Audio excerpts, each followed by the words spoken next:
Welcome to today's episode of the Group X podcast. I'm your host, Tony Zanardo. And if you haven't yet done so, please head on over to the website and take a look. It's groupx.com.au. Today, I'll be talking to Pete Manuel, one of the original 5 that brought us the Les Mills programs back in the early 90s. Pete has held numerous roles within Les Mills and shares some of his best memories with us. So grab your favourite beverage, sit back and enjoy the show.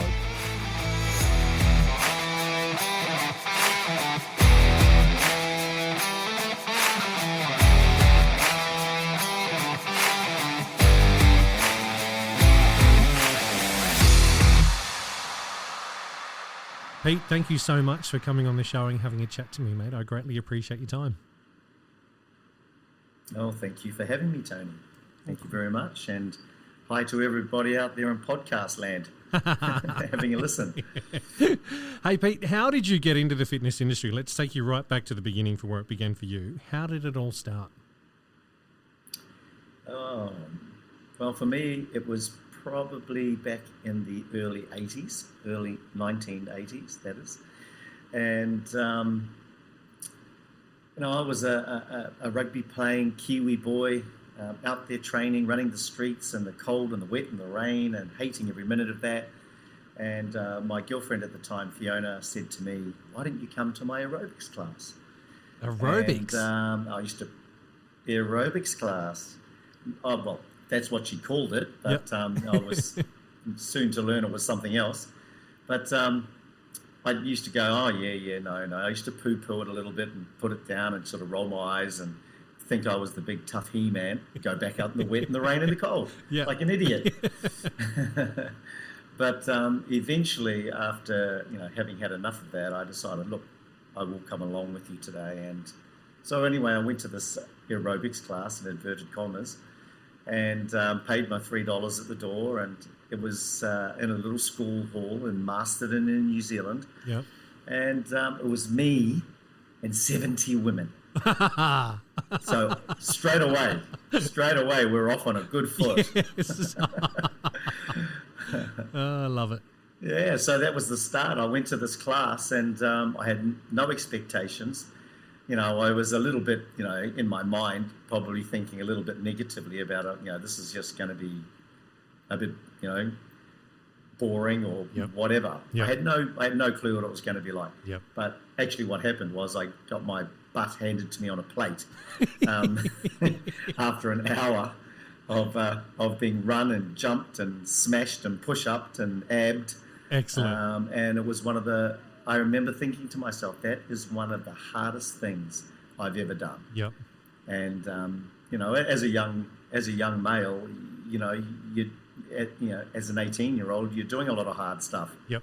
You're trying to, or you think you are. Yeah. But oh no. Yeah, that was a big surprise, and a very, very nice surprise actually, because I ended up going back, 2 or 3 times a week. Yep. With my girlfriend and just loving it. To the degree that the instructor invited me to train with her and become an instructor. Awesome. So that was how I got my start in the industry. Was she picked me out of the mob, took me off the floor, gave me the stuff that I needed to know, and trained me up. And next thing I know, I'm up on that stage teaching that very same class to that very same crowd. And brilliant. It was a hell of a lot of fun in those days. Yeah. What? So it was a freestyle routine of such, or was it a group training? What was? Can you run us through what that was? This was the original Body Attack. Oh, wow! Body Attack class. Okay. So this was a program or a class that was called Jazzagetics. Yep. And it was put together by Les Mills World of Fitness, the gym chain in Auckland, New Zealand in the day. Yeah. And they would franchise it, I guess, around the country, so that any small little operators like this woman in Masterton, Sue Shakespeare, she would just buy the license and then she would just teach the programs. Wow! And we had a hell of a lot of fun in those days, and it was as I say, it was the beginnings of what later, many years later, became Body Attack. So it was pre-choreographed? It was pre-choreographed. Oh, wow. choreography to learn, and I mean, you got to remember, I wouldn't have had a clue where to start unless I had a plan to follow. I was fresh off the rugby field, so I had nothing. But I guess a lot of energy and a lot to give to this thing, and I loved the workout. So I thought, if I can share this with everybody, then even better. And I actually found that it was easier to teach it than to be in it. And being in it seemed a lot harder for me in the day than actually teaching it, because you were all excited and pumped up, and you had an audience in front of you. So it all became a bit of a blur for me in the early days. So that was my start, and I've been with Les Mills ever since, pretty much. And, so did you have to do a Cert 3, Cert 4 type thing back then? I mean, I know this sounds really stupid for probably some of our listeners, but in the 80s, it was obviously quite different to the 90s and then what we've experienced in 2000 and then 2020s as well. But back in the 80s, was there something like the Cert 3 or Cert 4 in fitness that you needed to do prior? No. Wow. No, so it was just virtually no regulation. It was, here's the module, this is what we're doing, go for it. Wasn't even that. She just gave me the CD, not even the CD, the cassette. The cassette, yeah. The cassette. Yep. And the VHS tape. And in actual fact, some of the routines that she taught were still on vinyl. Oh, wow. Wow. Yeah, so she used to have, exactly. So it was mostly on cassette by that stage. Yeah. But there was a couple of older favourites that she loved to teach, and teaching, she would put the vinyl out, put the vinyl on, and away we'd go.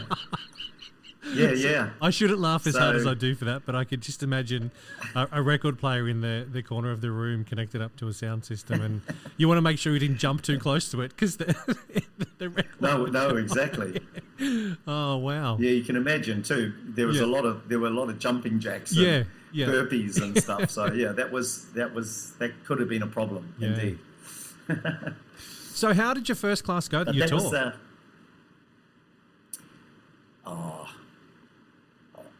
I loved it.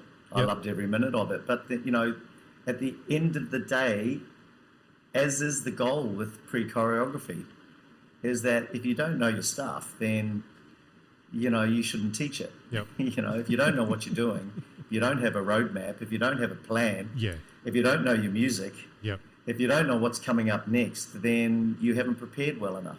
And that's regardless, actually, whether it's pre-choreographed or freestyle. You've got to have a roadmap. You've got to have a plan. You've got to know where you're going. You've got to understand your music. It's the same for both. And I had nothing to judge that on. All I know is that she gave me a plan. And I just went home and learnt it. And started with that. It was great fun. Great fun. How did you feel? And very challenging too. I can imagine. Yeah. How did you feel at the end of that first class, your first ever class that you taught? Can you remember was there adrenaline pumping through you beforehand? Was it a sigh of relief at the end? How was that? Can you talk us through that? Oh, it was definitely a sigh of relief. Yep.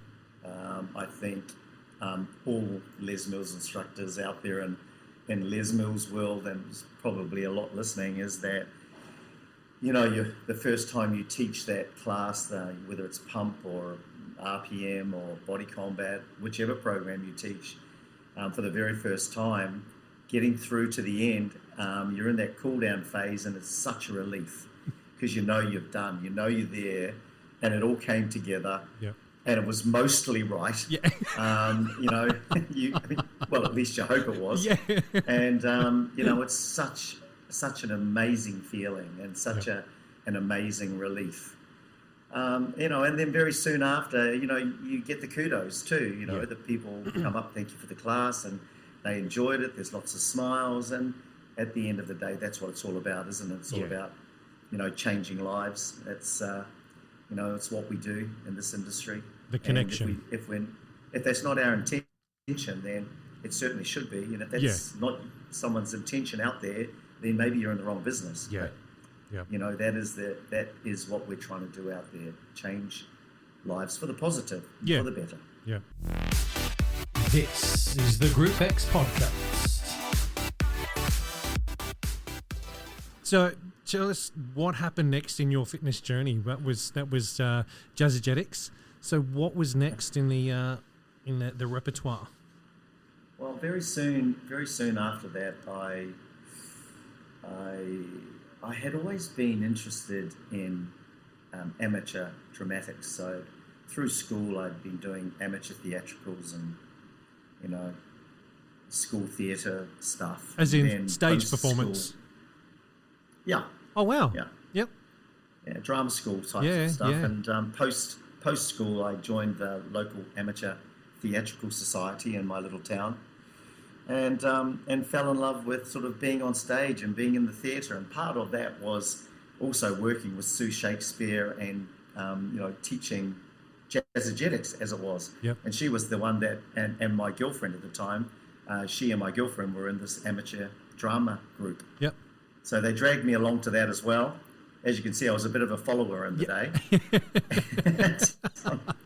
And off I went to amateur dramatics and absolutely loved that as well. So that was my my inroad to stage and theatre and music and drama. And from there I decided to apply for the New Zealand Drama School, which in the day was a very difficult place to get into. They took like 4 or 5, 6 people a year. Oh, wow. Out of thousands and thousands of applications. Yeah. And anyway, I was one of the lucky ones, and I auditioned and got a spot in the New Zealand Drama School. Brilliant. Well done. Trained to be a professional actor. And no way. After 2 years, got my diploma and then went out into the big wide world to make my fortune. Wow. How cool. Yeah.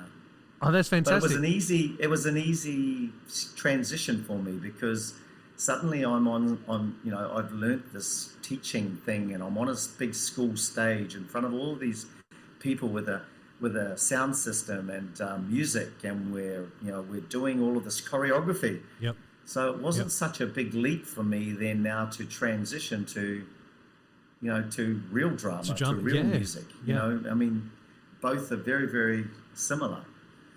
So that was my background. After that, I fell in love with theatre and I fell in love with performing. Yep.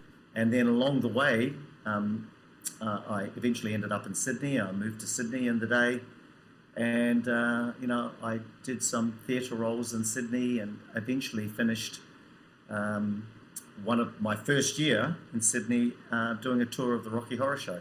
No way. Australasian tour of the Rocky Horror Show, which was a hell of a lot of fun. Oh, that would have been a hoot. Yeah. Oh, well, see. But all the way through, I was continuing to, when we had a day off, I'd go to the gym and teach a class. Yep. Or I'd, go and do a workout, teach a class. Yeah. So theatre was always a big, huge part of that. Yeah. A part of that process of being in the theatre. I never lost my fitness love. Yeah. Yeah. That's great to hear. See, I've known you since 2003, but didn't know your backstory with all that. That's fantastic. I really enjoy these podcasts. Are great for me, and I think not only the guests as well, but I'm enjoying it because everyone I'm chatting to, I'm getting to know even better than I do, which is brilliant. I think that's fantastic. That's a skill set which is huge. It helps in a big way with what we do every day in group exercise. It does. As you've said, it was the other way around, but it's something you can transfer over into Group X because you are in front of people, you are performing, you are that person on stage that's leading them through something, and drama type stuff, as you're saying, is the on stage stuff is they're not following you, you're actually doing something, you're actually up there presenting something, which is still the same. It's just Group X they just happen to be following along with what you're actually doing. So those skill set does transfer.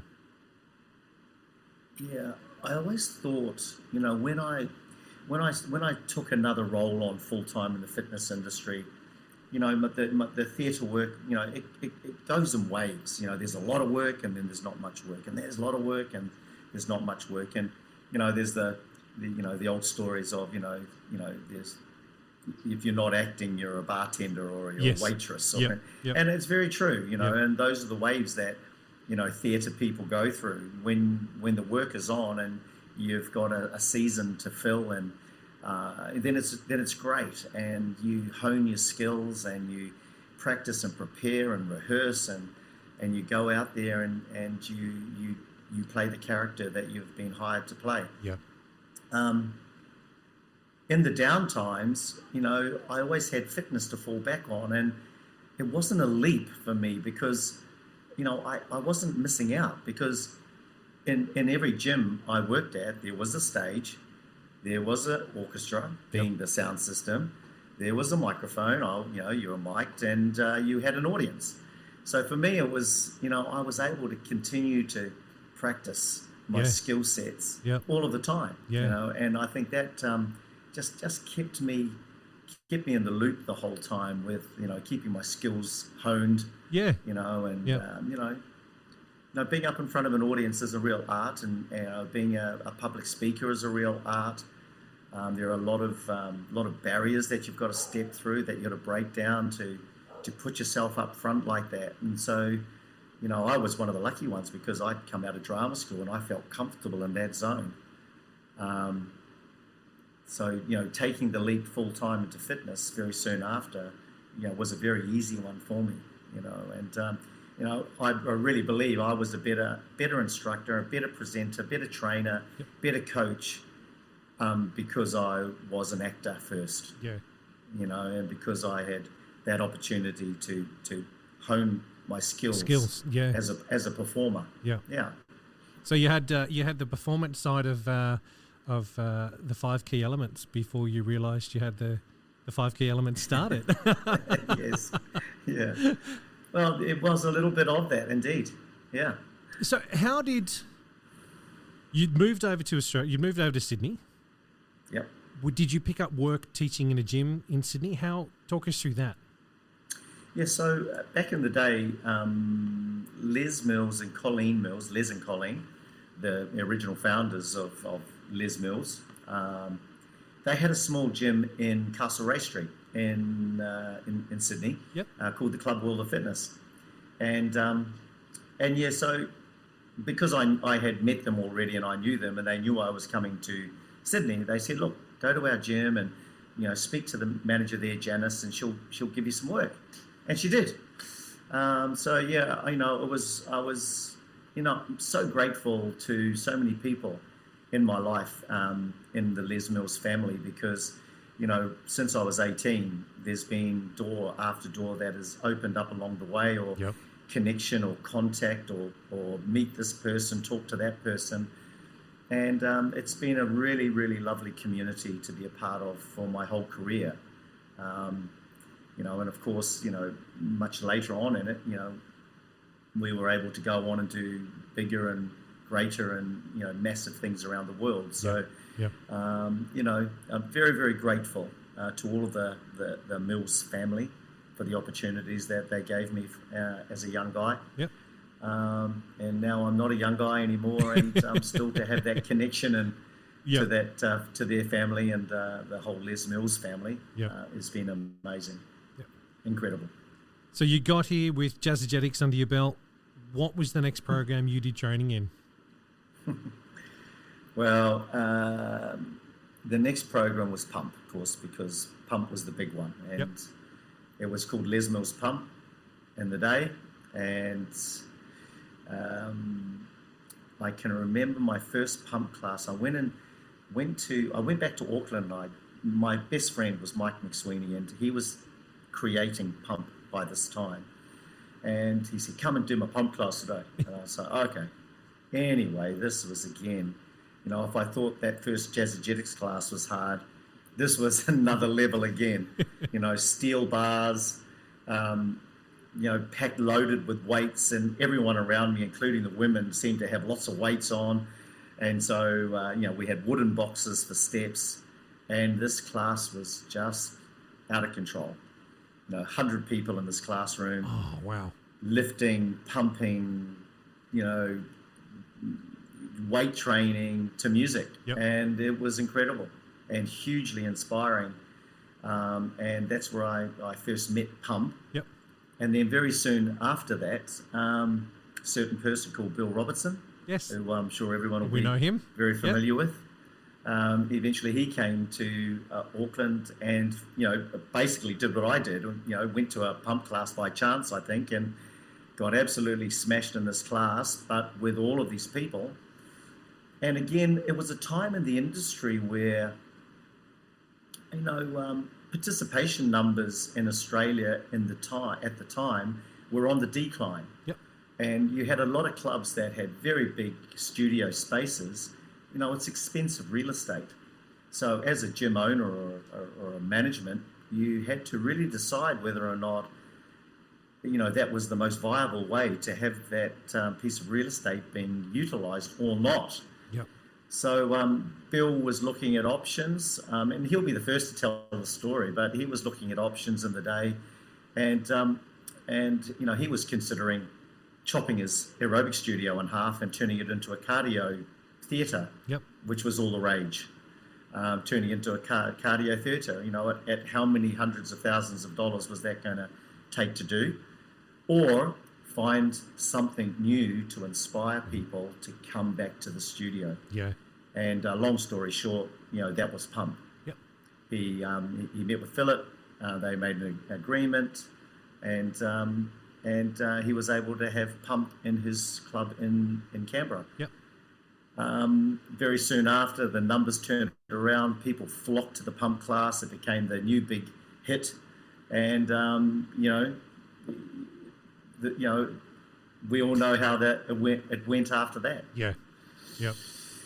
So great story, from small beginnings, and it just took one person to see it, and really Bill had so much to do with the whole launch of Pump internationally. Being the first significant person to do something with Pump in Australia. He was always adamant it should go to the world, and and he was one of the protagonists that were involved in, along with Philip Mills, in making great strides and talking to the right people to get us to go overseas. And it's a massive story, massive story. So so that was my first program, Pump, and I was very fortunate because very soon after this happened, I was able to then tour around Australia, teaching clubs and coaching and training Pump workshops for the very first run of licensees in Australia. Wow. And so that was a hang of a lot of fun too. We had a 2-page manual with a staple in the corner. Yes. Cassette tapes and VHS, not even DVDs, VHS, whatever they were, recordings of the class. Yep. But again, it was a hell of a lot of fun. Met so many people, travelled all over Australia, all the small clubs and lots of country areas, and it was just fantastic. And the passion that was lit by this program was massive. Yep. So it's power to Body Pump. As it is today. It's interesting you say that. Some of the other guests that I've had on have had the same experience when they're back in the early days when they were travelling around and presenting the program and training people up. That, as you said, the industry here in Australia was starting to die down. The attendance was starting to dwindle. Instructors that were doing freestyle were making things too complex, and it was turning people away. And all of a sudden, this brand new program arrives, and all of a sudden, there's this new sense of liveliness or energy and excitement around what this program was. It would have been amazing to have been part of it way back then. And this is the Group X podcast. The training that was done back then compared to the training that was done or that is done today, a couple of them have mentioned that there were hill sprints, there were that kind of stuff that were involved in the training. Can you remember much of what that training was from back then? And I say that in a nice way, not saying that your memory's going, you can't remember, but can you talk us through a bit of how that it was taking a brand new program out to the world or to Australia here anyway? Yeah, even in those early days, there was Mike McSweeney and Emma Barry, Steve Renata, and myself. And although I was based in Australia, so I was doing much of the Australian launch, but between the four of us, we had decided that, we needed to put our flag in the ground with this program. It had to be original. It had to be different. And so what were some of those differences going to be? And for us, one of the things that it was going to be was physical. Yep. And we wanted to make sure that, people understood that if you wanted to teach this, you needed to be fit. And so we used to do everything we could do to highlight the fact that they weren't fit. Yep. So yes, we used to do hill sprints. We used to run them around the roads. We used to. I remember that one of the first workshops was in Canberra, and there's a red hill or there's some big hill climb. Yep. And we used to run them up and down there, and and we used to honestly, it sounds terrible, and I don't want to. I'm going to say it, but we used to try and break people. Yeah. Yeah. Because they had to understand how we wanted them to be going forward and into the future with this program. Yep. Don't think you're going to turn up with little baby weights on your bar and teach the class. You're going to have the most weight that you can lift, and you may not be able to lift it now, but eventually you're going to want to progress and you're going to want to lift heavy. Yep. Because you're going to be the fittest and you're going to be the strongest and you're going to be the best role model. And that's what's going to make other people make change. Yeah. Yep. So yes, so that was our big thing, was we're going to shock them with fitness.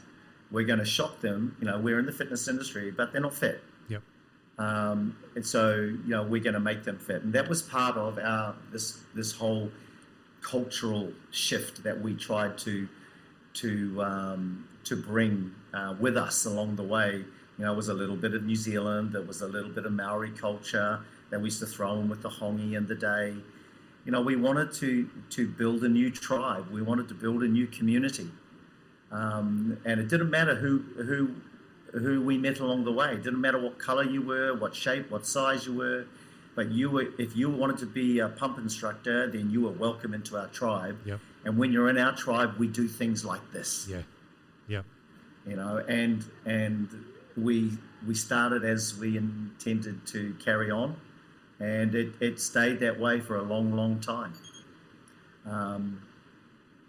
So we're very, very proud of what we managed to create in those early days, because it was about building people's bond through this cultural shift to the program. Yeah. As much as anything else, as well as educating them about, you're not an instructor teaching pump, you're part of the pump team. Yes. And, the pump team are now responsible for the program in your club. Yes. And I think that was a shift for a lot of people, because although people were instructors and they were teaching in clubs, I think there was a lot of individuality, and it was very individual. And how did you stand out and be different? You made things more tricky. Yes. Yeah. You tried to do something different than everyone else was doing, and that didn't always mean it needed to be trickier, but quite often it did. Yeah. That was how you made change, or that was how you were different to the other instructor teaching aerobics of the time, the freestyle stuff that was prevalent in the day. And you know what? All power to those guys, because in the Australian market, Australia should have been very proud of the leaders that they had in the day, the Lexi Williams, Greg Sellers, Marcus Irwins, and Michael Betts, and so many other great freestyle presenters that really led the way around the world, all around the world, insofar as fitness and health and aerobics was going. And into the mix then came us with pre-choreographed work. So there was a little bit of us and them for a long time, which was to be expected, because we were trying to change people's thinking around how to get fit, and they were holding on to what they believed was was their thing and was cool, and it was dancey, and it was what they were passionate about. And what we all had in common was we were all passionate. Yeah. So, yeah. And then once we found that, that middle ground, we all became great friends. And some of those guys are still my great friends. Not some of them, all of them are still my great friends today. And when we traveled around the world together to all the big fitness conventions all around the world, we used to always look for each other. Yeah. Because we knew we always had something in common. Yeah. So they would go off and they would do the aerobic thing, and they were superstars on the freestyle stage and fitness conventions. But then, in the same breath, we were superstars teaching our pre-choreographed pump in the other room. Yep. And we would go to their sessions sometimes. They would come to us. So a great relationship, and that was a start of a really great time, I think, in Australian fitness. Once we started to respect each other, and respect this, the strengths of both concepts. Yep. There's room for everybody. Yes, true. Hey, you've obviously been involved right from the beginning with Pump. Now, the program, as we know, has evolved over time. Were you involved with the I suppose that evolution in the early days? How quickly was it? Absolutely. How quickly was it evolving? How quickly did you need to, I suppose I don't want to use the word change, but how quickly did you need to adapt things to the market as it was being rolled out? Oh, very, very quickly, because Pump became so popular very, very fast that, and there was this movement from Bill and Philip to perhaps if Australia likes it, maybe other countries around the world might like it. Yep. And that was for sure the case. So if it was going to go international, then it had to be beefier. There had to be more substance. Yep. There had to be more designs, more research, more scientific evidence. So we got busy. We got very, very busy behind the scenes, developing all the workshops. From what it was, what we started with, to a whole new workshopping system, which included these 5 things, these 5 key elements, and then the workshop would be broken down into these different areas of learning. And I can remember we used to do a lot of this development work at Philip Mills's house in Auckland, and he used to have a wine cellar under his house, and he used to go downstairs, and the 4 of us used to sit around the coffee table in his lounge room, going, wonder what he's bringing up. And he would always come up with some amazing bottle of red wine, or bottles of red wine. Yep. So we used to sit around this coffee table drinking copious amounts of red wine, and writing manuals and writing workshops and writing scripts and developing ideas and concepts of how we wanted the workshopping to go moving forward. Yep. And remember, Basil was his nickname, for those that don't know, Philip Mills. Yep. Because he looks like Basil Fawlty from Fawlty Towers, just in case anyone is trying to make the association. I like that explanation. Good. So I remember Basil came in one day and goes, I don't know, we need some things. We need some things that we can build some substance around, and there needs to be 5 of them.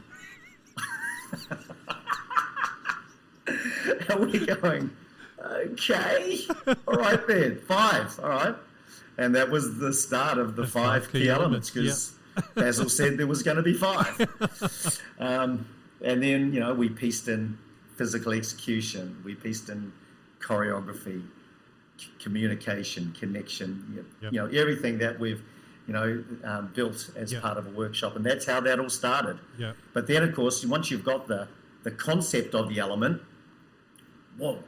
how are we going to workshop that element? Yep. So then we had to go into brainstorming, workshopping ideas, scripting, what components had to go under each headline, key element. So there was a lot of work that went into that. Steve Renata was, one of the main drivers behind writing a lot of the manual back in those days, based on all the ideas that came together. But I mean, it was an exciting time and a lot of great red wine. Yeah, I love that creativity and red wine and coffee tables all can come together. That's brilliant. That's nice to know where that came from. Keep it simple. Yes, yeah. Nice to know where all that started from and get an understanding on the evolution, as I said, of that as well, knowing that you guys sat down and brainstormed it and went, okay, we've got this program, we want to take it worldwide. How do we do it? What can we come up with as a group of people to make sure this is going to land? And it, testament to it, to the process, because it worked. It's you look at the evolution and look at where we are now with the programs, and if you hadn't gone through that stage back then, we probably wouldn't be where we are now. Yeah, there's a big. Yeah, I think you're right, Tony, and it's Sorry, mate. No, I was going to say, thinking about that and letting that sink in for a second makes my brain have a bit of a moment going, it's more than just getting up and doing exercise in front of people. Yes, that is part of it, but there's a lot more stuff that goes into designing the programs, presenting the programs, and making sure that we're landing those programs with the audience correctly. Without going through the 5 key elements back then, we were delivering something, but we weren't delivering what we're delivering now. Yeah, and I think that's so vital for instructors to understand where it sort of came from, but also for us to realise as well, that even where the program is now, we're probably going to see more evolution of those programs coming as we evolve as an industry, as we evolve more in the Group X space, as we start seeing more competition pop up everywhere. I think we're going to see more evolution with that, but it's nice to see where all that began. Yep, 100%. And, I think those tools, those, 5 elements, I'm sure they're called something different today, but whatever they are today, those elements, were vital in making, teaching fitness accessible to a wider audience as well. Because some people are good movers and some people aren't good movers. Some people have good rhythm, some people don't have good rhythm. Some people can hear music, some people can't so well. Those are the small things. Even if they can feel music, and even if they can move quite well, can they speak while they're doing that? Yes. Can they teach while they're doing that? Can they coach while they're doing that? Because that's our job. Our job is just not to visualize stuff for people. Our job is also to give them information about what they should be feeling, how the body's working, what muscles are they working, and being a good coach, especially when we're doing a program like we were doing, which was all about lifting weights. There's a lot of safety issues. There's a lot of options that need to be given. So there was a lot of information that we had to provide as an instructor. So there was a lot for instructors to do. So by having these 5 elements, some people could put aside the physical, because they knew the physical side of things. They were quite physical. They knew the musical, and they had the choreography. They'd learned that, but they didn't know how to coach it. So then they had these other 2 elements that they needed to improve on. Yep. Some people were good speakers and good talkers, but maybe they didn't move so well. So it enabled instructors to identify what their strengths and weaknesses were, and once they understood that, then they could spend more time on their weaknesses. Yeah, you've just given me a flashback to when you and I first met back in 2003 at Fitness First in North Sydney. Everything you were saying there, my brain was going, yes, Tony, you had none of that. You walked over the road from Optus. You walked over the road from telecommunications. You walked in. I remember Shannon Cleary saying to me, dude, I think you can do this. You know what? She saw something in me like was it Sharon Shakespeare? Was that the person you? Susan Shakespeare. Susan Shakespeare, yeah. That Shannon was my Susan. She saw something in me and said, dude, I think you've got something here. Go and do this. And I walked into that training module. We did the hongi and oh my God, everything you just mentioned then I had zero skills with, and it was learning that whole thing. I seriously had a moment of sitting down with you guys and Amanda Breen was there and Mel, I can't remember her last name, was there. There was a whole group of people. Mel. I can't remember last name. Yep. Yeah. It's gone out of my head. we're all sitting there, and I just had that complete flashback then of you talking and telling everything, and my face probably would have told a different story than what it is now. I probably would have looked at you going, what? So you say, you Corey, what? And you want me to... So you want me to learn all this, do all this, have the fitness level that you guys have, as well as talk? Yeah. Cool. I was great to be able to sit in the corner of the room and sing along to the music and move. Now, that part was great, but you wanted me to add in another level into my brain here. That was the choreography and remembering it at the right time to say and do things. Look, I'm grateful that you guys designed the program in the way you did, because it gave me a skill set that I didn't have pre-2003. It did not exist in my repertoire whatsoever. It didn't even exist in my brain to think that there was something called pre-choreography. Yeah. And you did so well, Tony. I remember that workshop so well. You know, you had some real stars in that group. That wasn't me. There were some real, well, there were some real up and coming, stars in that group, and the Mels and the Amandas and the like, and who went on to great things later too. Yeah. But and a great leader in Shannon. But just goes to show you that you've walked across the road from Optus, from telecommunications, taking your suit off. You've got your, cycling gear on, and you've just applied yourself. But you've followed a roadmap. There was a roadmap to success, and that was the brilliance, I think, of the Les Mills modules and module trainings. Is that it did give you every opportunity to be successful. It turned my. The other thing was, you were one of the few males in the industry. Yeah. Let's face it, like so were we, as males in the fitness industry, unless you're a personal trainer in group fitness, they were few and far between.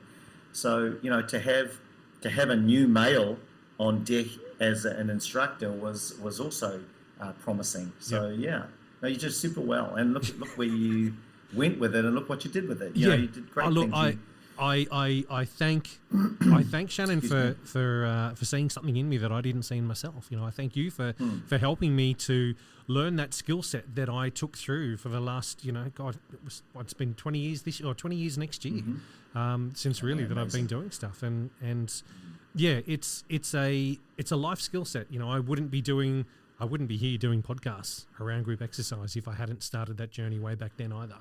And, you look at everything that I've done, and I can relate it back to that first module and the skill set that I was given and the doors that opened. Yeah, it was daunting.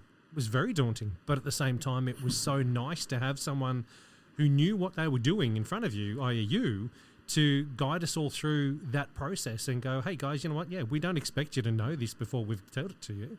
But by the end, you're going to have a different skill set. You're going to be out there doing this because the process is correct. We know this process works. This is the Group X podcast.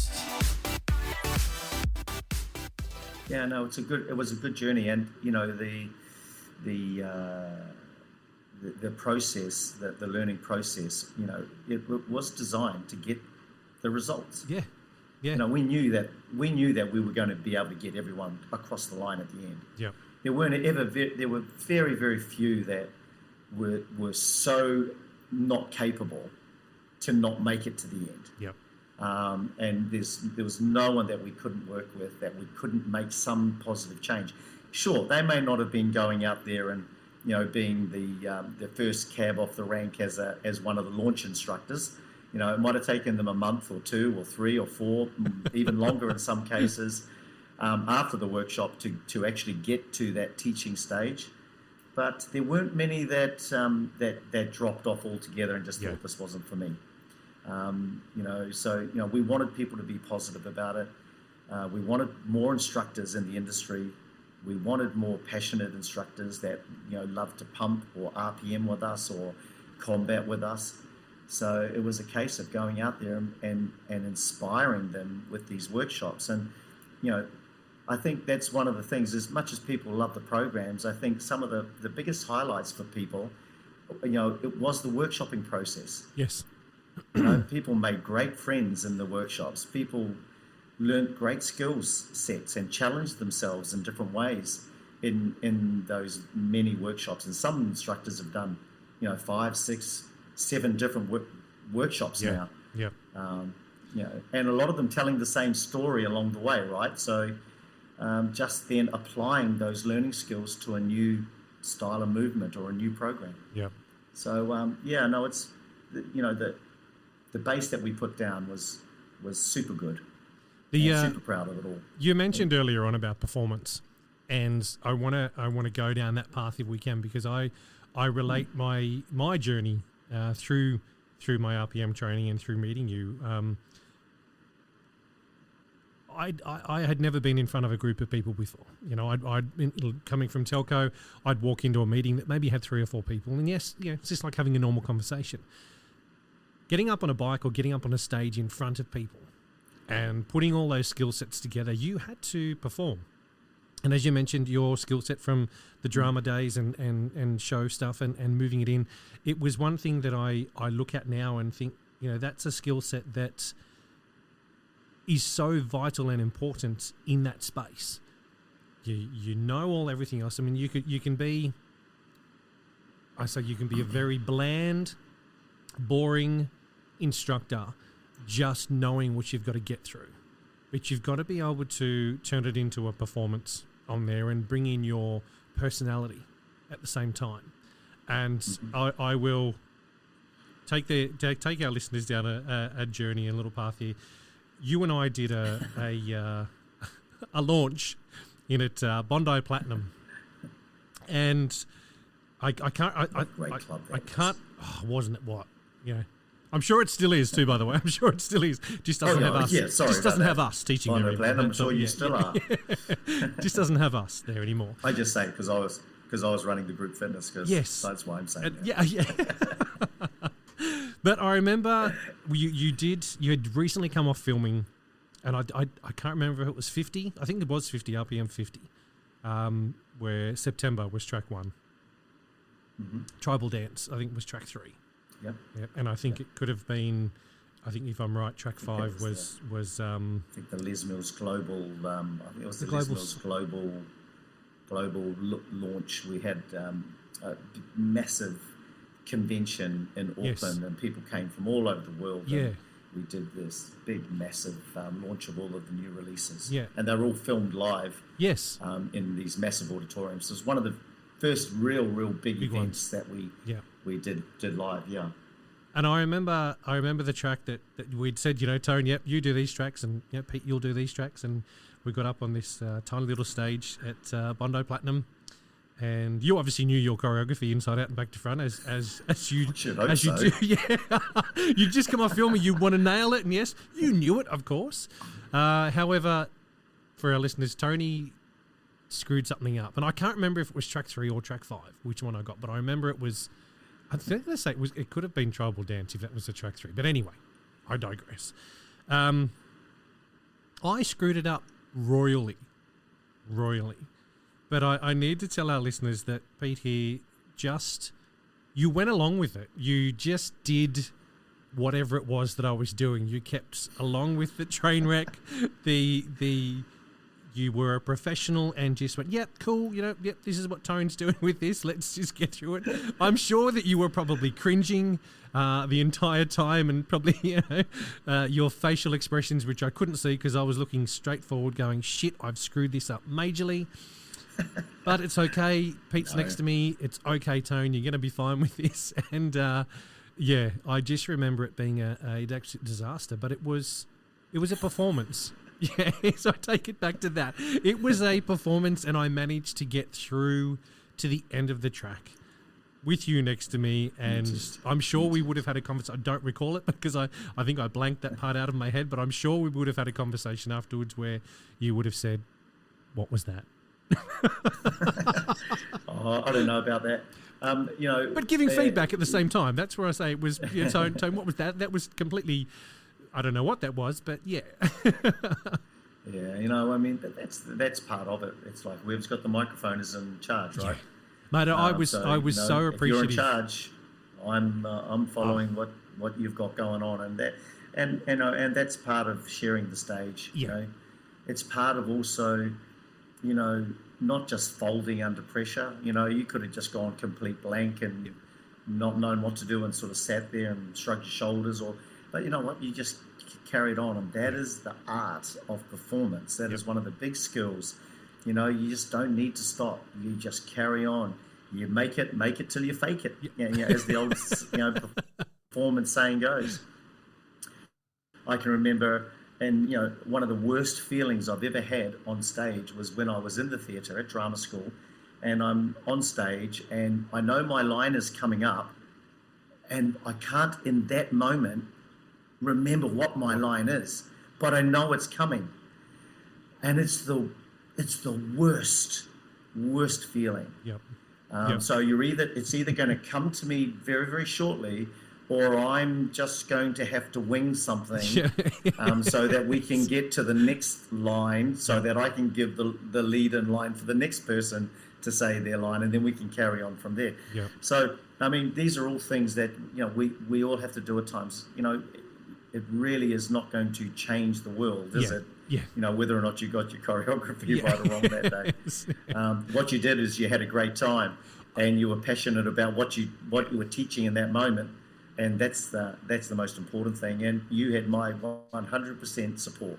Right beside you. I appreciate that so much, but I look at it and I think, you know, take me back to pre-2003. I wouldn't have had that skill set.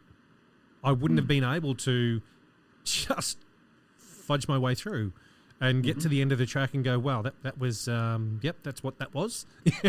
But I look back and I appreciate the process that it was to learn that skill set and understand what comes as part of group exercise. You know, it's not just getting up there and learning as a pump class. It's, you know, 2-2, 3-1, 4-4, whatever. We have a break and whatever it may be, and we're moving on. It's there's a lot more to it. There's that performance key is vital. You know, it's without it, you don't sort of tick all the boxes. You're not able to deliver the program in the way that it is meant to be delivered. So, you know, And all of that is a learning, though, isn't it, Tony? Yeah. You know, the fact that you go through that moment in that track, or you have that feeling in that track where, you know, you don't quite know where you are, but you're just going to keep pushing through, and you're just going to do what you're going to do, and you're going to get us to the end of it. You know, you're going to walk away from that feeling like you never want to feel that feeling again. And that's the learning, and all that comes back to is, you know, just knowing your stuff so well, being prepared, you know, being absolutely in control of every aspect, with still the ability to be flexible. Yes. You know, you never want to be so structured that you aren't flexible for a little bit of change or a little bit of impromptu interaction with the audience, or, you know, whatever might take your fancy that day. Because all of that adds to the whole overall effect. So, you know, the learning from that was, okay, I needed to not be so stuck in the headlights that day. You know, okay, so I felt a bit overwhelmed in the moment, if that was the feeling. Or I needed to prepare better, or, you know, maybe I needed to spend more time on that song. So whatever the learning was, there was learning, and I bet you 100%, you know, there were very few other occasions that went that way again. Because, you know, you would never have let that happen again. So, you know, it's all great, isn't it? It's all great positive learning, and here we are teaching fitness classes. You know, and we're getting so much positive learning out of it all. About being human and human skill sets that we all need. Hey, on that, I know that you had the opportunity to travel the world, as you said, and you travelled to the States to set up Les Mills US, or to do stuff over in the US. Can you talk us through that and what that involved for you? Well, yeah. I mean, I went there a couple of times because the first time was not what it was supposed to be. We went there and we did some great stuff, and then the industry as it was in that time sort of, the management of it at that time, sort of, we all decided to go down different roads. And so then we had to go back again and relaunch it again a number of years later. America's an interesting place. It's it's like 10 countries in one. Yep. And that was part of our problem. I mean, as everyone who knows Les Mills will understand, is that the success of the model is about the company being able to get other clubs to come on board and sign up and pay a license fee, and that's what makes the world go round. America weren't used to that sort of type of process, and they certainly didn't like being told how to do fitness by a bunch of people from the bottom of the world. So there's no doubt we had a few issues. Lots of big personalities. It was difficult going. So one state would love it, and the state next to it would hate it, and then the state above it would love it, and then the state below it would hate it. So very diverse and changing market. It was difficult. It's probably still difficult today as a market for us. I'm not sure, because I've been a little while out of Les Mills now, but it was always tough going. But some lovely people, some great talents over there, and they have a very different model there, and they certainly did when I was there anyway. But most instructors are really just mums and dads off the gym floor, which we've already had that conversation a little bit earlier, how that can still work. But most of the instructors that we met early on and who were representing their clubs to come to our workshops were literally not paid a salary, but they taught some sort of class so that they could get a membership to the club for themselves or their family. But they weren't paid for the 1 or 2 or 3 or 4 classes that they taught a week. So again, sometimes the quality of ability was not always there. Because you just had good, big-hearted people trying to teach a class for people. And the skill sets were quite low. And not all the times. I mean, I'm not trying to generalize here at all. But we struggled with that, because you could have a workshop of 20 people, and half of the group don't really have the skill sets to really get through the workshop. And even if they could learn the track and remember the track, they had no sense of rhythm, timing, and so it was very confronting for a lot of those instructors early on in the early days. I don't know if I'm allowed to say this, but the other thing we encountered was those people that were in those situations often had a very high opinion of themselves and how good they were. So there was a fair amount of confrontation from time to time. But America was tough going. But then there were other parts of America that were just incredible and amazing, and we had amazing workshops, and we trained amazing instructors. So it's one of those things that there's always a great mix when you're talking about a population that's so vast, and a piece of real estate that's so vast as well. There's so much change. We had our issues all around the world, whether it was in Europe and South America. Not everyone got us. Not everyone got what we were trying to do. We had a lot of kickback in the early days. A lot of people, didn't understand why anyone would want to do weights with a barbell to music. Where's the fun in that? And then you had everyone thinks they're an exercise scientist and they know better about how the biomechanics of the body work and the physiology should be taught. There was a lot of people often trying to stand up and usurp your workshop, or take over your workshop, and we always had ways and means of quietening them down. It wasn't hard, you know. Yeah. So we would just let them go. We would basically let them dig their own hole. Yeah. Because very soon they had to stand up in front of the group and teach to everybody. Yeah. So that was going to be the defining moment. Yes. So everyone at some point had the opportunity to excel or fall in a hole. Yeah. And we never wanted people to fall in holes, but when people dug them themselves, then what can you do? Yep. It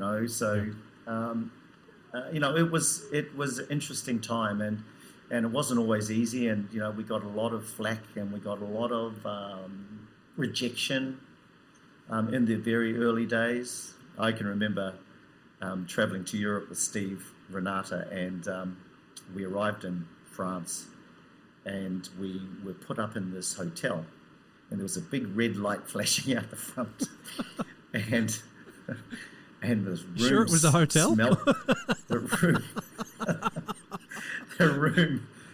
We didn't select it, by the way. It wasn't our choice. It smelled damp, and we're 2 single beds in this tiny room, and we just go, "Oh, this is horrible." Cockroach crawling across the floor, and and this is what we put up with a lot in the very early days, is because people had no idea what we were going to do or what we were capable of, and they'd already spent some money getting us into town, but they better be good. These guys better be good, right? And so they used to, everyone was trying to save $1 on us. And so we'd get pitched up into these horrible places, and then we'd go out the next day and just blow people's minds, and then you travelled 5-star after that. From cockroach infested to 5-star. There were a lot of apologies. Oh wow! But that was travelling and being on the road.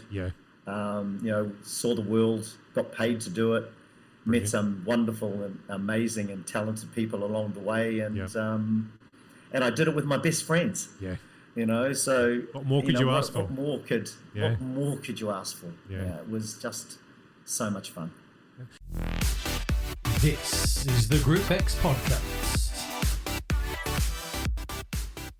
Now, Pete, I alluded to a little bit there that you were on a masterclass filming. How many masterclass filmings were you involved with, whether it was in front of the camera or behind the camera? Well, in front of the camera, not so many. I think in front of the camera, I was probably on about, I don't know, probably on one hand. Probably count them on one hand. Got to remember that in those early days of filming, especially Steve and myself and Emma, we were based overseas. So we were a long way away from New Zealand, and all the filming was being done in New Zealand. Mike, who was our program director in the day, he was based in Auckland. So he was doing all the creative stuff there. So it made no sense to fly us at all of that expense all the way back across the world to come and do the filming, when he could get some of his top instructors to stand up with him on the stage and do those early pump DVDs, the Donna McCourts and the Ruthie Tainers and the like, who were on some of those videos in those days, and were regularly on them. And then later Susan. He had talent at his hand. He didn't need to be drawing us at great cost all the way back across. So that's why we never did a lot of videos together. And we never got the opportunity to do a lot of videos together. But I did do a lot of videos behind the scenes, and being one of the program coaches for the filming. So that involved working with different programs. I was program coach for RPM for a while, program coach for Body Combat, Shabam, would you believe, Body Attack with Lisa. So whichever program coach basically wanted me, I would go in behind the scenes, and I would do some of the coaching behind the scenes. What did that involve? It means going to all the classes, watching them rehearse, watching their rehearsal presentations, because during the week that they are preparing their scripts, preparing their choreography, preparing their movement patterns to make sure everything is going to be 100% A1 on filming day. And so I'd be standing in every class, making notes, giving feedback at the end, and then doing the debrief at the end, and then hopefully those learnings then would be taken into the next rehearsal class. Okay. So, again, another wonderful process of being able to continue to train and coach some wonderful talent to make sure that on the day they're at their very, very best. Because for those of you that have done a filming, a Les Mills filming, and there'll be many of you out there, you know what it feels like. It's one of the most nerve-wracking things. It's intense. There's a lot of cameras, there's lights, there's cameras in your face. You try not to mess up so you don't have to go back, cut, replay, or whatever. For your own psyche, you don't want to mess up. Yeah. So there's a lot of stress that instructors would put on themselves. There was a lot of outside influence that was creating stress as well. They're a long way from home, so they don't have their close network around them to give them love and support every evening, although we always tried to. Yeah. There was a lot going on. So it was a fairly intense process. So trying to give them as much information as we could and encourage them as much as we could to get them across the finish line on filming day was our job as to bring out the best of the best that they could. Yeah. Best of the best. I like hearing that, because I don't think a lot of our instructors here in Australia that maybe haven't ever had the opportunity or had the opportunity pre-COVID to go to New Zealand and see filming, to understand that role that you had previously. Because it's vital. I mean, you can have the presenter team over there and just doing their thing, but they need to have that external support or coach, as you're saying, your role you're doing, to help them see things that they might not be able to see. They're in the moment. They're in there doing it. Having a set of eyes that's not in there doing it and looking at what's going on to give them that feedback and give them that guidance, I think is great to realise that is part of the process as well. It's not just, here's 5 or 6 people up and we press play on the cameras or press record on the cameras and away we go. Yep, so it's all great. That process of those instructors or the presenters, I should call them, going through that journey on that, as you're saying, the self-realization of it isn't teaching like your normal 5:30 Monday class. It's completely different, as some of the other guys have mentioned. And you need someone to guide you through that process, because it is very daunting being in front of cameras. And I think even now so more with the filming that they're doing through virtual, they've got to say things a little bit differently, because it's no longer just the education resources. It is a resource for home users as well. So cameras are in different positions, things are being said differently. That whole process you don't learn from being in your normal club environment, teaching your classes to your members that week in, week out. That whole process is very different and can be very daunting. So it's nice to hear that was the role that you had to help those guys through as well. It is a real process, and as you say, these days with the virtual, there's even more pressure in many ways on presenters, because they can't forget stuff. Bryce Hastings, he'll be in their ear all the time and saying, you have to say this about this exercise. You've got to give them this pointer or this tip or this cue for this exercise. And so that's got to be, then they've got to go away and they've got to script that naturally into their own personal scripting, so it sounds like their words. So, there's a lot of homework that they have to do every single day. There's a lot of workouts, there's a lot of late nights, and there's a lot of homework that they do in getting themselves up and getting themselves ready. And you know what? They all make it, and they make such a massive impact on the diversity that is presented through our filmings, I believe. Not everyone is, out of the same mold. Everyone's different. Everyone's got a different personality. Yep. So I think that's been pretty cool with where Les Mills has gone in more recent years.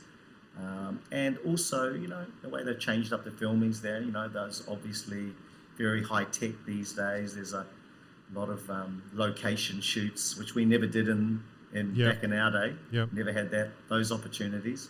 But boy, they look amazing. Some of the productions that they're doing these days. I remember it's RPM 23 was my first ever release, pre-choreographed environment that I'd ever seen. And it was Mike on Body Bike Classic. The other bikes in the room were the Star Trek, and it was just one video camera from the back of the room. And that's all it was. And there may have been two. There may have been a side angle we saw as well. But yeah, even some of the earlier stuff that I'd seen from when I was living with Andrew Taylor and Vanessa Laporte in Sydney and Shannon, the one video camera at the back of that studio and watching them do attack or doing pump, and that's all you got to see was from the back of the room, zooming in. You might get to see the top of someone's head in there, but those... The resources we had then compared to what they are now are so different. The resources are, it's such a, I said this the other day when I was chatting to Kylie Gates, it's such a polished production now compared to what it was before, when it was just their education resources for instructors. Now it's changed so much, and it had to evolve and grow into what it is. And I think as I alluded to right in the beginning of this chat as well, is that we're probably going to see that evolve even more over the coming years, as we all evolve and what's happening in that space. But it's nice to see what that has come from and where it is now. Yeah, no doubt. And it has evolved a lot, and yes, they are far more professional, and they're so intimate. That's what I get out of this. It's a very intimate sort of filming, recording often these days. So I do miss the old days when, you had the one camera and you could see people's bodies and heads and bars were all moving together. And so you got this whole massive vibe, and you could just about feel the energy, which I guess part of the trade-offs of the intimacy that they can have these days is that you can get in closer. You can film more teaching rather than saying more teaching or need to say so much teaching. Yeah. Whereas back in the old days, you probably got more in passion and enthusiasm from connection, the overall environment. Yeah. But again, that's not realistic for a lot of people in a lot of clubs either. Yes. Because most clubs don't have 100 people in a room. So then they go, well, that's not real. That's not my club. Yeah. So they might feel the energy, but they go, well, how are we ever supposed to get 100 people in our room? Yeah. So there were lots of things we dealt with through the years with those sorts of feedbacks from licenses around the world, but along those lines. Yeah. But it's been a journey, and I think Les Mills has done really well to try and evolve and take on board as much feedback as they could, and try and move and be flexible with change through the time. So all credit to them. Yeah. Hey, I want to, if I can, cast your mind back to your experience when we touched on it with around, or in relation to Fitness First, Bondi Platinum, when you were Group X manager in that place. Now, how many years were you there for? 6. Yep. And I was part of the team there for a while. We had some gun instructors, and a lot of the presenter team at that stage were working for you on your timetable at that club. It was an amazing time to be in Sydney, an amazing time to be in the industry as well. Can you give us a rundown on your experience during that time? Developing the team, choosing the team that you got on to work in your timetable, and how you fostered them to get better at what they were doing. Yeah, I was very lucky to have that job at Bondi Platinum right from the time it was a building site, and Alani was the PT manager, Alani Mala, and I was the group fitness coordinator, and we would come in and just go, wow, this is just going to be amazing when it's finished, and we spent a lot of our time, really hand-picking the people that we wanted to work with us and alongside of us, and have build the best teams we could possibly do. So it was a no-brainer for me, because I was able to ask all my favorite instructors, all my favorite people, and not just because I liked them, but because they were just such amazing talents. And I was able to build a great roster of instructors for Bondi Platinum, and we opened with this fantastic roster that I was very, very proud of. Bondi Platinum became the highest grossing fitness club in the world at one point. We had over 11,000 members, and don't even know what it's like today. It's maybe even gone past that. But for us in that time in the day, we were one of the most profitable clubs in the world. And, we were all very proud of that. And, of course, being a group fitness manager for me at that point, because I was still traveling with Les Mills. So, I was sort of juggling two roles, and it was sort of easy because the roles were very similar. Like we were just talking about with being a program coach, all group fitness managers will say the same thing, is that their role is to do exactly that, is to provide their instructors feedback, is to, is to sometimes, say, hey, I'm going to come in and stand in your class today and just give you some feedback on the feel of the workout, and, and then we can have a chat about it later. Yep.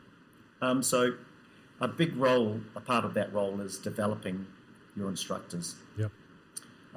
And I was very lucky and fortunate to have some of the best instructors working with me. So, it wasn't a hard role, to be honest. They pretty much, they didn't need much feedback. They probably needed more pulling in line, if anything, than feedback. Yeah. But, sometimes, when you're working with star instructors, they can be a handful when they want to be as well. Oh, yeah. So, you're managing personalities, and you're managing egos, and you're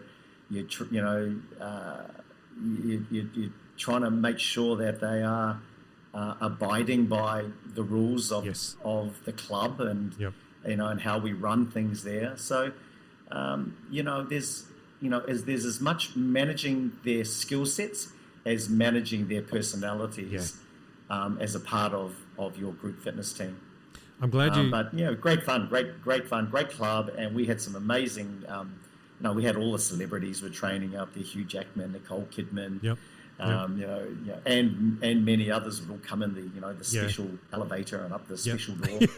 So that was always exciting, having people like that in your midst. And I was very fortunate too, because I was teaching RPM one day, and Nicole happened to be sitting in the back of the class with her hat down over her eyes and alongside a personal trainer. And then not long after that, she fired the personal trainer and hired me. Brilliant. I wonder if we get Nicole on the show for a chat one day. I wonder if that... brilliant. Yeah, so, that was, it's amazing what can come out of fitness. And that's what I guess, that's one, one reason why I want to mention that is that people think, I just teach a class, or I turn up and I go and teach a class and I go home to my family. But, there are so many opportunities for people to travel these days. There are so many opportunities for people to teach classes, all over the place.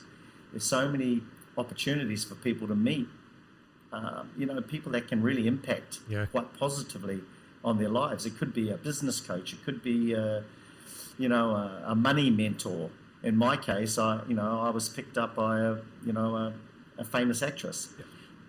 And I ended up, personal training with her for 2 years, and I really felt like I got to know her really well, and she me, and who knew that you could even do that? It's like, that's what fitness. That's what this thing fitness. That's what the power of fitness and health can bring, and what it can do. It can open doors in many ways. It can, it probably won't make you rich, but, it can give you a great life and a great lifestyle. Yes. And you're doing something you love to do. Yeah. With often people you love to be around. So, you know what? Fantastic. Yeah. And I was one of the lucky ones, for sure. This is the Group X podcast. Now, but you're currently in Bali at the moment. You've been over in Bali for how long have you been over there for now? 12 years. Wow. Really? Jesus. Yep. I remember you leaving Sydney. I just didn't think it was 12 years ago. Yeah. Wow. No, this is us. This is home for us now with my lovely wife Yvette, of course, who was the National Group Fitness Manager for Fitness First for many years. Yep. So yeah, we have our little boutique operation here in Bali. We do pump and RPM from the old days. Yep. And when I say from the old days, it is literally from the old days. Yeah. It's the old music. Excellent. Yeah. But we love it, and we love teaching still. We do personal training, Yep. And we have a vegetarian cafe across the road. And here is an open invitation to all of you. If you're ever coming to Bali for a holiday, you have to look us up. Come and do a class. Come and teach a class if you want to, or certainly come and have a workout, and then we'll go across the road and have a coffee. What's the club called? 15 Fit. Okay. 15 Fit Bali. Yeah, www.15fit.asia. Okay. You heard that here, guys. www.15fit.asia. Jump on, have a look, and if you're heading over, please pop in. Yeah, look Pete, us up. Go to the cafe as well. And I understand we would love to see you. There's a couple of dogs as well that Pete was telling me about. Oh, there's a few dogs bashing around. We have 4 dogs. Yep. Got to make sure you say good day to 4 Bali dog rescues. Excellent. Hey, before we wrap it up, I've got a question that I've been asking everybody that comes on the show, and it's around or in relation to the industry and group exercise specifically. What does the industry need to change, if anything? Does the industry need to change anything, and if so, what? Good question. Now, it doesn't. I suppose it doesn't necessarily need to be in relation to group exercise, but just the industry as a whole. I think one thing for me would be, I wish that the world thought of group fitness like they consider Panadol. I would, instead of picking up a pharmaceutical, how about going to the gym? Yep. And, instead of paying out money for a doctor and paying out money for, a whole bunch of prescriptions, how's about going and spending your money wisely in a reputable health club? Yep. There's no doubt that we have lots of societal issues in the world today around pharmaceuticals and the misuse of and people using them as crutches and using them to prop themselves up. And you know what? You, all of us listening know the benefits of health and fitness and wellness, and what exercise can do to your psyche and how, all those wonderful, amazing hormones get released into your system that just give you that feel-good factor. And yet, we live in this world that is apparently depressed. Yeah. I just really, really find it difficult to understand. And so it's a sad indictment on the way of the world right now, I believe. I believe that there should be more government assistance, to make health and fitness the undisputable. What's the word I'm looking for, Tony? The cure. Yep. The indisputable cure, and cure is the wrong word. It's not as strong as cure, but yep. This is what's going to help you be a better worker. Yeah. It's going to help you be a better parent. It's going to help you be a. I like to use the word vehicle. It's an amazing vehicle to get you better in all of those things you were just mentioning as well. It's not a pill. We don't need, if fitness was a pill, but Christ, could you imagine how much money the fitness industry would make? Holy crap. We'd be making a truck ton more than what we are now. But you are 100% right that exercise it's vital for every day. Yeah, we know it because we're in the industry. All the listeners know it because they're all instructors and trainers and what have you. But I think a lot of the people that are in front of us when we're teaching classes don't entirely get it. And I think that is a message that the industry, as you're saying, the industry needs to change. The industry needs to look at how we're portraying that out there. Here in Australia, we don't have a governing body in the fitness industry. Yeah. There are organisations, but none of them are governing body. There are associations, I should say, but none of them are governing bodies here. We saw it especially during COVID lockdown. We fell into a different category altogether with what the government were looking at us as, and classing us as, when we were the last to open, the first to shut, and all that kind of stuff that was going on. But I think if the health industry looked at the fitness industry as a tool that is going to be able to help our population, get better. Doctors need to prescribe gyms instead of prescribing pills. In most cases, there are certain cases where a pill does do more than what going to the gym will, but do it in conjunction with prescribe a pill with going to the gym. Get to the gym. Do what you're doing is going to all of that. As you're saying, all of those points that you mentioned before are you key know what to. you know. We talk about fitness addicts. The world's going to be a better place with a whole bunch of fitness addicts than pharmaceutical addicts. Yes. And this is the thing. I mean, pharmaceuticals are just an easy fix. Your fitness is hard. Your fitness is, takes effort. Yes, it takes time. To swallow a pill takes nothing. Yeah. So we have to be better than that. And we have to work at this, and we have to talk to the powers that be in government, and someone needs to represent us on that stage, and we need to stand up and be spoken for. Yep. And tell me that governments don't already know these things. But again, the pharmaceutical lobby, all of these lobbies, and I'll probably get sued for this, but they're all funded so heavily. They all have this power and this hold over governments, right? Yeah. And the fitness industry, we don't have that same push and that same pull. Why were fitness clubs closed down first in the pandemic? We should have been open through the pandemic. We're the health and fitness. We're looking after people's mental health, their physical health. It winds me up, Tony. Oh, mate, I hear you. There was more chance of me catching COVID at the local supermarket than there was in the gym. Indeed. Yeah, and it's 100% one of those. Thank Christ that COVID's never coming back, and we're never going to have to deal with a pandemic again. No, I don't have my blinkers on. I'm being honest. There you go. We're not dealing with that ever again. It's not coming back. But no, look, one thing I'll be saying, if anyone out there has any push, any pull, any of you out there with people that contacts to higher ups and the powers that be, if you're going to make a positive change in the world, go and talk to people in government and make sure that they understand that health and fitness is for everybody. Look at the statistics around obesity, diabetes, kids being just about born with it, and this is just insane. It is insane. People dying at young ages, with really something that could have been fixed a long time ago if we had paid more attention and not tried to pump everyone full of pharmaceuticals. Mate, I'm doing my bit with this podcast and trying to get Group X spoken about more often throughout our industry, and I hope that listeners understand that and realise that this isn't the Tony show. Yes, I'm just the host. I'm just the voice in this thing, and want to try and get this movement happening so that more people. I think my big thing is, and I've said this a couple of times. I don't see our industry or what we do as group fitness. I see it as group exercise.